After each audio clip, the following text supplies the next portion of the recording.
ఇక్కడ ఏమైందంటే గుంపినపల్లి to Lakshmipuram road అండి. మొన్న వచ్చిన వర్షాలకి వరదలు వచ్చి మొత్తం బ్రిడ్జి మొత్తం పాడైపోయిందండి.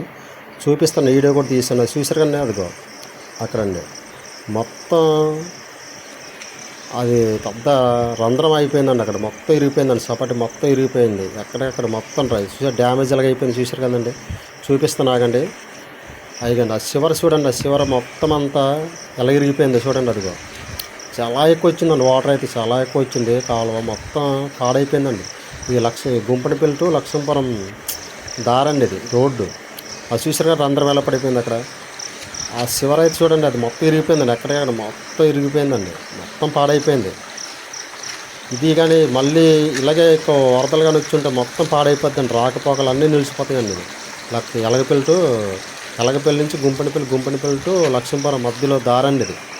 మొత్తం రేపు పొద్దున ఏమైనా తీసుకెళ్ళాలన్నా వెహికల్ వెళ్ళాలన్నా చాలా ఇబ్బంది పడాలండి. ఇక్కడ చూసారు కానీ మొత్తం ఎలా ఇరిగిపోయినాయి చూసారు కానీ. ఇది కాలువ అండి, కాలువ ఇది. కాలువ కట్టిన చిన్న సపాట్ అండి, ఇది బ్రిడ్జి, చిన్న బ్రిడ్జి ఇది. ఆ బ్రిడ్జి మొత్తం కూలిపోయిందండి చూసారు కదండి. ఇదిగోండి చూపిస్తాం చూడండి. ఇదిగోండి చూసారు కదా మొత్తం ఎలా పాడైపోయింది. ఊసలు మొత్తం ఇరిగిపోయిందండి. ఊసలు ఇగో చూసారండి, లోపల నుంచి ఎలా వస్తుంది నీరు మొత్తం